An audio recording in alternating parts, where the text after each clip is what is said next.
नाज़रीन, आप देख रहे हैं एयर एकेडमी चैनल। अस्सलामु अलैकुम व रहमतुल्लाहि व बरकातुहू।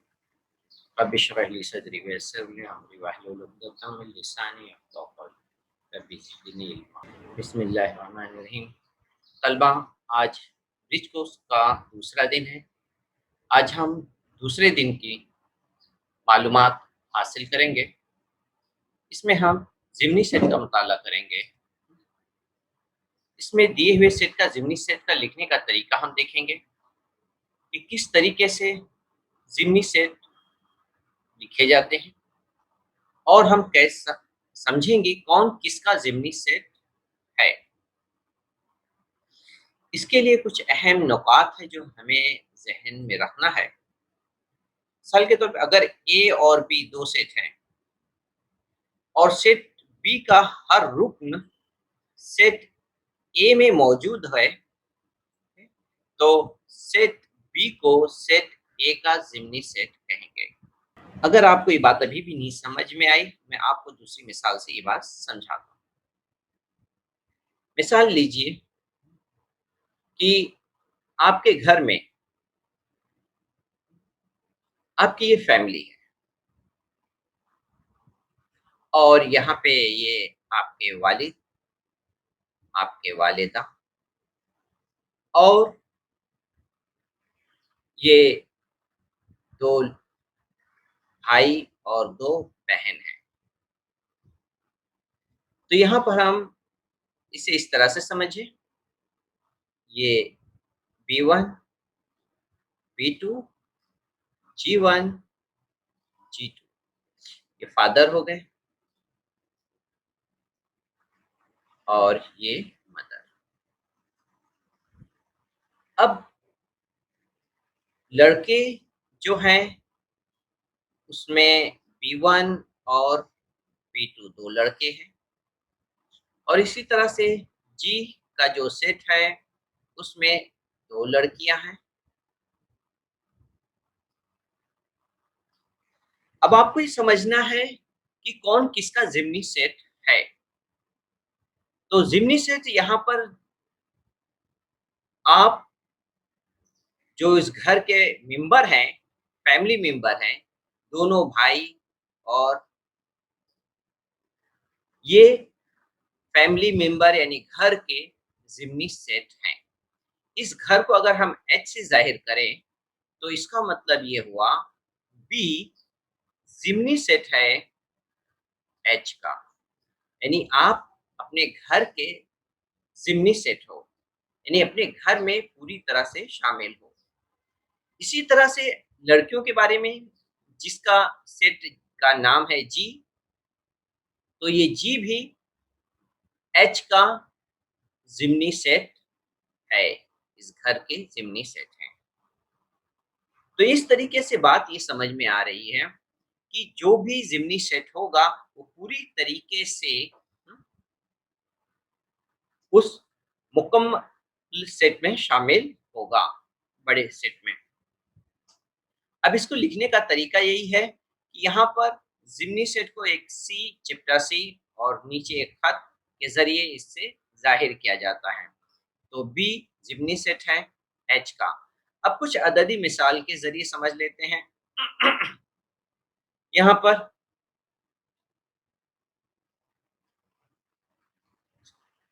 ए है, इसमें अरकान है 11, 12, 13, 14, 15, 16, 17 और इसके साथ यहाँ पर एक दूसरा सेट है जिसका नाम है बी। इसमें अरकान है 11, 13, 17।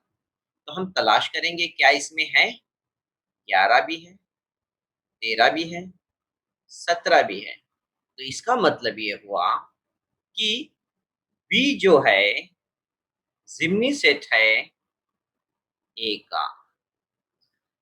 तो इस तरीके से ये मिसाल, उम्मीद है आप इसे पूरी तरह समझ लिए होंगे। अब हम दूसरी मिसाल देख लेते हैं। वेन डायग्राम से इस मिसाल को आप समझते हैं। यहाँ पर ए में जो अरकान है 11 से लेकर के 18 तक है। 11, 12, 13, 14, 15, 16, 17, 18 ये अरकान मौजूद हैं ए के अंदर। ए का जो शुमार है वो पूरा है। ये पूरा इसके अंदर जितने भी नंबर आएँगे वो ए में आएँगे। और बी में आने वाले नंबर हैं सेट में 11, 17, 13। तो इसलिए बी के अरकान जो हैं 11, 13, 17 वो ए के अंदर मौजूद हैं। इसलिए हम ये कह सकते हैं कि बी जो है वो ज़िम्नी सेट है ए का। तो बी ज़िम्नी सेट है ए का। तो वेन डायग्राम से भी ये बात वाज़ह हो गई होगी। अब कुछ अहम बात जो हमें ज़हन में रखना है, वो ये नंबर 1 हर सेट खुद अपना ज़िम्नी सेट होता है। यानी मिसाल के तौर पर आप ले लीजिए, आप खुद अपने आप में एक मुकम्मल जिस्म हैं। हाथ-पैर कहीं छोड़ कर के जाएँगे नहीं, अपना कोई भी रुकन आप छोड़ कर के हटेंगे नहीं। तो आप अपने आप में खुद ज़िम्नी सेट हैं। इस तरह से हम एक मिसाल पे इस तरह से लिख सकते हैं, ए ज़िम्नी सेट है ए का। इसी तरह से अगर एक दूसरी मिसाल लें बी ज़िम्नी सेट है बी का, वगैरह। इसके अलावा अगर हम खाली सेट की बात करें कि खाली सेट किसका ज़िम्नी सेट होता है, तो याद रखिए कि खाली सेट जो होता है, वो सबका ज़िम्नी सेट होता है। सबका पेट खाली होता है एक ना एक टाइम। तो इस तरह से याद रखिए कि खाली पेट सबका ज़िम्नी सेट होता है। तो ये दूसरी बात है, जो इंशाअल्लाह आपको ज़हन में बैठ गई होगी। अब हम कुछ तीसरी और चौथी बातें जिससे हम ये तय करेंगे मैं अगर ए और बी बराबर है तब क्या पॉसिबिलिटी हो सकती है। अगर ए और बी बराबर हैं तो इसकी पॉसिबिलिटी ये है कि ए जो है वो बी का ज़िम्नी सेट होगा और इसके बरअक्स बी ए का ज़िम्नी सेट हो जाएगा। कब? किस सूरत में? उसी सूरत में जब ए और बी बराबर होंगे तब। तो इस तरह से ये तीसरा पॉइंट मुकम्मल हुआ। चौथे पॉइंट में अगर हम देखें कि कह रहा है कि ए बी का ज़िम्नी सेट है और बी ए का ज़िम्नी सेट है। तो ऐसी सूरत में हमें एक इबारत मिलती है, वो ये इबारत है कि ए बी के बराबर है, आप कह सकते हैं। तो इस तरीके से जो बरअक्स 3 का जस्ट उल्टा है। तो ये 4 पॉइंट हैं जो हमें याद रखने हैं। फिर से मैं रिपीट कर देता हूँ। कोई भी सेट अपने आप में एक दूसरे का ज़िम्नी सेट होता है। खाली सेट किसी का सेट का भी ज़िम्नी सेट है। अगर 2 सेट आपस में मसावी हैं, तो वो एक दूसरे के ज़िम्नी सेट होते हैं। इसी तरह से अगर 2 सेट आपस में एक दूसरे के अगर ज़िम्नी सेट हैं, तो वो मसावी होंगे, बराबर होंगे। ये मालूमात आपके ज़हन में बैठ गई होगी। अब हम मश्की सवालात पर आते हैं। सवाल नंबर 1 यहाँ पर पहला सवाल दिया हुआ है ए, बी, सी, डी 4 सेट दिए गए हैं।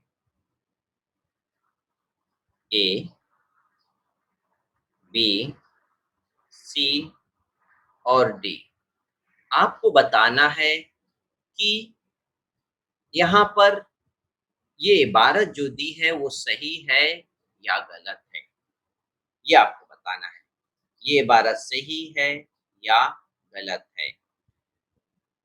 तो अब हम इसको देख लेते हैं एक-एक करके। सबसे पहले हम देखते हैं ए का ज़िम्नी सेट है। तो ये हम अभी मुताला किए कि हर सेट एक दूसरे का ज़िम्नी सेट होता है। इसलिए ये सही है।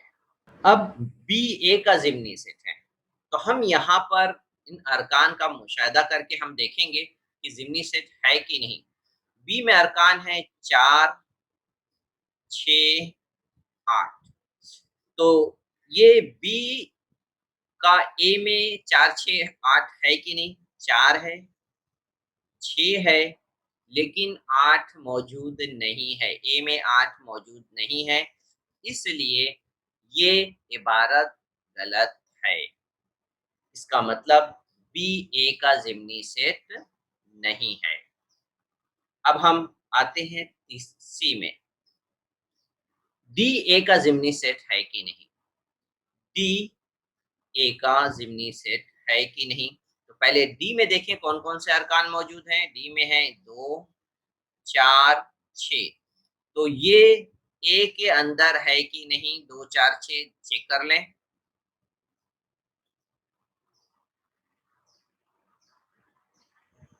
दो, 4, 6, बिल्कुल, ये अरकान ए में मौजूद है, तो हम ये कह सकते हैं कि ये इबारत सही है। अब हम तीसरा देखते हैं, चौथा डी। सी ए का ज़िम्नी सेट है या नहीं? सी ए का ज़िम्नी सेट है या नहीं?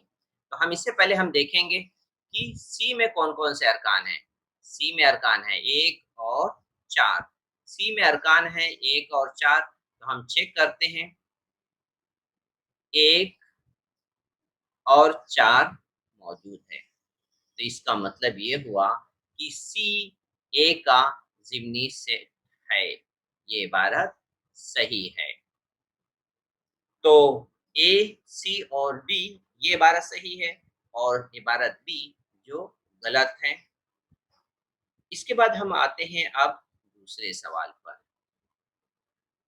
दूसरे सवाल में अगर दिया हुआ है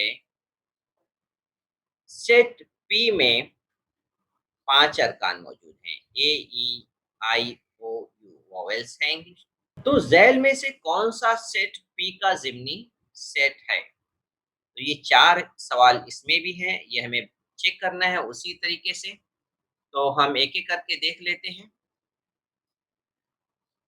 इसमें ए, बी और सी 3 अरकान हम चेक करेंगे इसमें है कि नहीं। ए है, बी भी नहीं है, सी भी नहीं है। तो इसका मतलब ये हुआ कि ए पी का ज़िम्नी सेट नहीं है। और अगर हम इसे लिखना चाहें, तो लिख सकते हैं इस तरह से कि ए पी का ज़िम्नी सेट नहीं है। अब दूसरा सवाल देख लेते हैं बी। बी में यहाँ पर अरकान है ई, F, ji.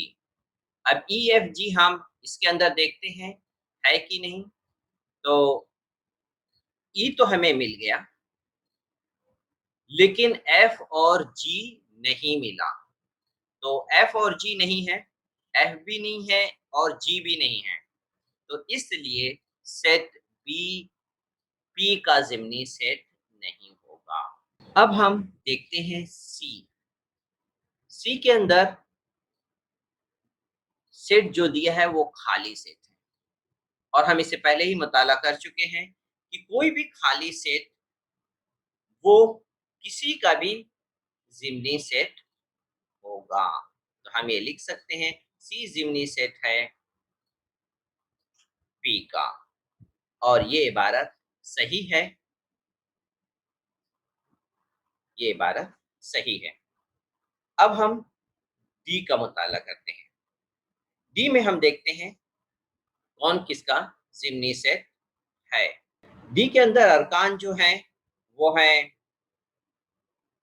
O, P, you. तो यहाँ पर अगर हम देखें ओ तो हमें मिल जाएगा, लेकिन हमें पी नहीं मिला और यू भी मौजूद है, यू भी है, लेकिन एक रुक्न पी मौजूद नहीं है, इसलिए सेट डी भी P का ज़िम्नी सेट नहीं है। तो हमें सिर्फ इसमें एक सेट मिला C जो P का ज़िम्नी सेट है। उम्मीद है आपको ये बात क्लियर हो गई होगी। अब हम नेक्स्ट सवाल पे पहुँचते हैं, वो कर लेते हैं।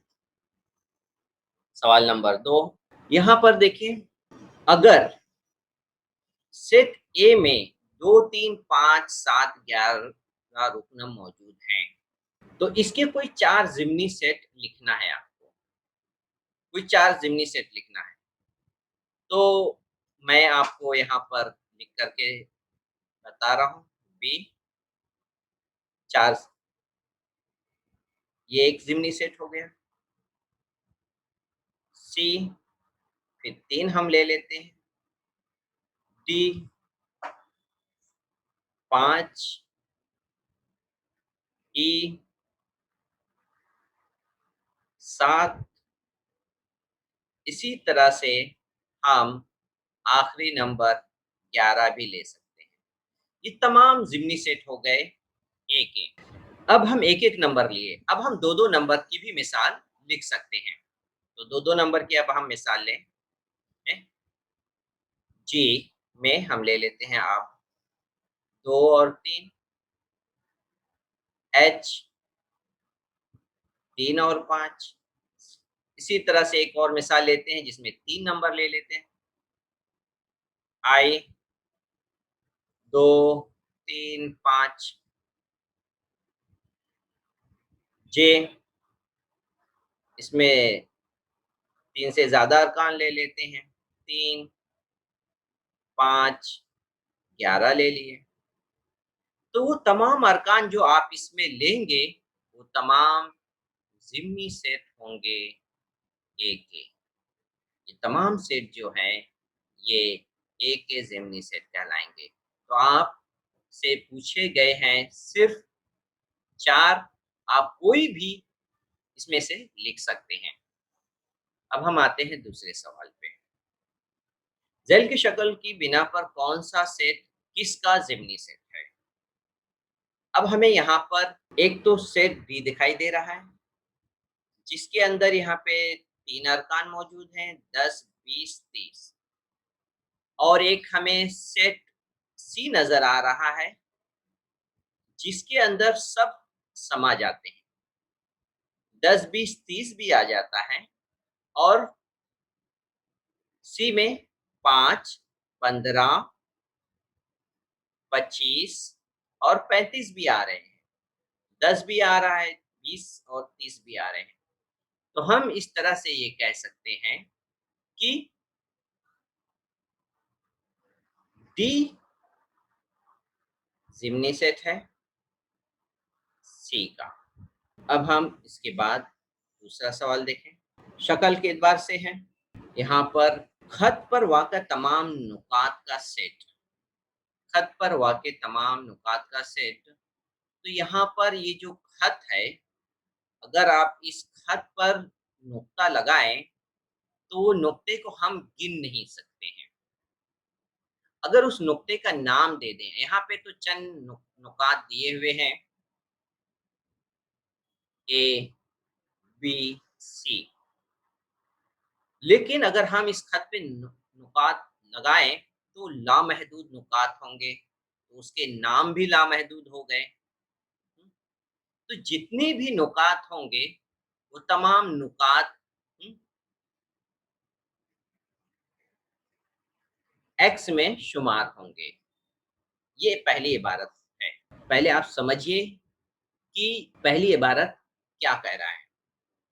तो एक सेट एक्स है, जिसमें लामहदूद नुकात मौजूद हैं। अब दूसरी इबारत क्या कह रहा है? दूसरी इबारत ये कह रहा है कि वाई एक ऐसा सेट है, जिसमें शामिल है कता ए बी, कता ए बी पर वाक़ तमाम नुकात, कता ए बी पर वाक़ तमाम नुकात, तो ये हो गए ए और बी। इसके दरमियान जितने भी नुकात होंगे, वो वाई में इनका शुमार होगा। तीसरा, कता बी सी, अब कता बी और सी के दरमियान जितने भी नुकात हैं उनका शुमार ज़ेड में, और कता शुआ बी ए, शुआ बी ए यानी नुक्ते बी से शुरू होगा, ए की तरफ जाएगा, और ये शुआ कहाँ तक जाएगी?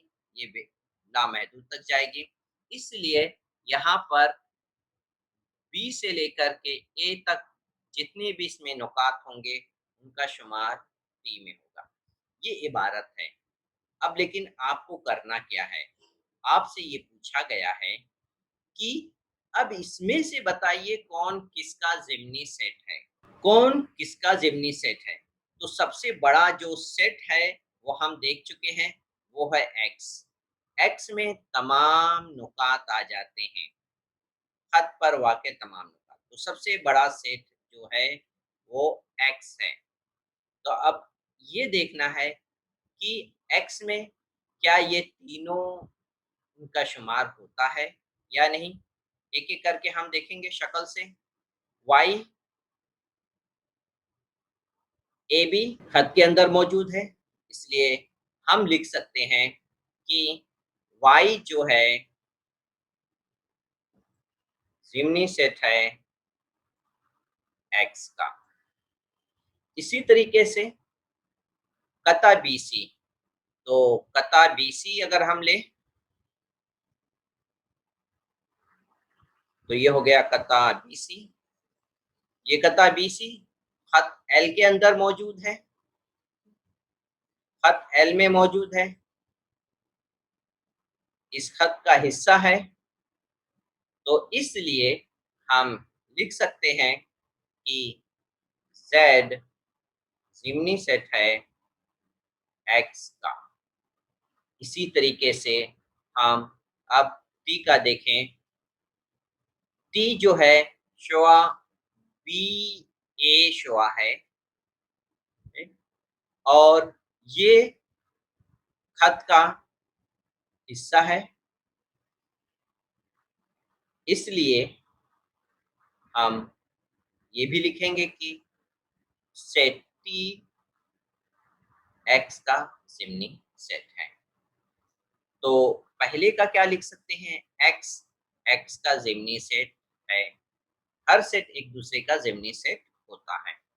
तो इस तरीके से सवाल नंबर 2 मुकम्मल हो गया। उम्मीद है आपको ये बात पूरी तरह से समझ में आ गई होगी, और मज़ीद मालूमात के लिए आप इस लिंक पर जा कर के इसमें मज़ीद मालूमात हासिल कर सकते हैं। दूसरा दिन मुकम्मल हुआ, इंशाअल्लाह हम नेक्स्ट वीडियो में तीसरा दिन की वज़ाहत करेंगे। तब तक अस्सलामु अलैकुम व रहमतुल्लाहि व बरकातुहू।